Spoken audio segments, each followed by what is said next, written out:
This channel does not promote any violent, harmful, or illegal activities. All content provided by this channel is meant for an educational purpose only. অন্যদিকে আবার জল্পনা বাড়িয়ে দিয়েছেন ভারত সেবাশ্রম সংঘের বেলডাঙ্গা শাখার প্রধান কার্তিক মহারাজ।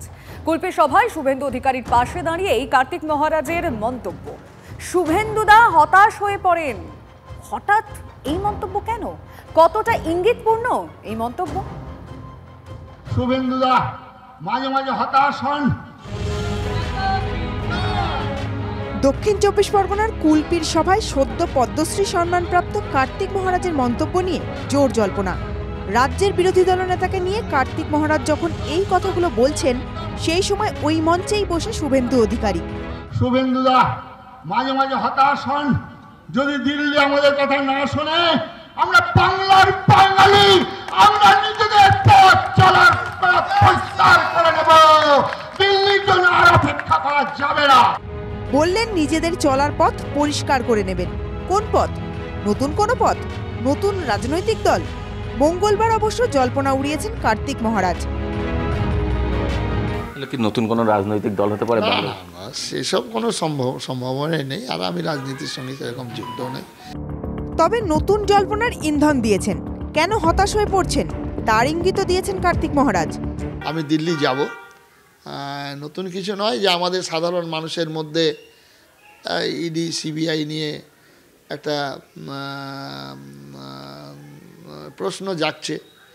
সেই প্রশ্ন আমার মধ্যেও জাগছে এবং যারা রাজনীতি করেন তাদের মধ্যেও প্রশ্ন জাগছে। সেই প্রশ্নটা নিয়েই বলেছিলাম আর কি। বিভিন্ন দুর্নীতি তদন্তে ইডি সিবিআই এর ভূমিকা নিয়ে রাজ্যের বিজেপি নেতারাই হতাশা প্রকাশ করেছেন। যে তালিকায় ছিলেন শুভেন্দুও। ইডির আধিকারিকরা অসম্পূর্ণ রিপোর্ট সাবমিট করেছে, এটা আমি দায়িত্ব নিয়ে বলতে পারি। তাদের আরও সিরিয়াস হওয়া উচিত। তবে তাদের উপর আমার ক্ষোভ আছে। আমি প্রধানমন্ত্রীকে চিঠি লিখে বলেছি, সারদার সবচেয়ে বড় বেনিফিশিয়ারি মমতা ব্যানার্জিকে তারা ছেড়ে রেখেছে। মমতা ব্যানার্জিকে তার বিরুদ্ধে ব্যবস্থা নেওয়া উচিত সিবিআইয়ের। অনন্তকাল ধরে এই যারা ভেটারেন স্ট্যাম্প চোর, যাদের পশ্চিমবাংলার 10 কোটি মানুষ জেলে দেখতে চায়, তাদের বিষয়ে আরও তৎপরতার সঙ্গে তদন্তকে গুটিয়ে আনা দরকার। সাম্প্রতিক সময় তিলোত্তমা মামলাতেও সিবিআই তদন্ত নিয়ে প্রশ্ন উঠেছে, যে বিষয়টিকে বারবার হাতিয়ার করেছে রাজ্যের শাসক দল। মার্চে দিল্লিতে গিয়ে এই বিষয়টি নিয়ে সরব হবেন বলে জানিয়েছেন Kartik Maharaj. Bureau report, TV9 Bangla. যত কাণ্ড যেন মালদায়। এবার জমি মাফিয়াদের লাগামহীন দৌরাত্ম্য। রাজ্য সেচ দফতরের ক্যানেল ও জমি বিক্রির অভিযোগ জমি মাফিয়াদের বিরুদ্ধে। মাটি ফেলে ভরাট করে ক্যানেল বুঝিয়ে প্লট করে বিক্রি করে দেওয়া হচ্ছে।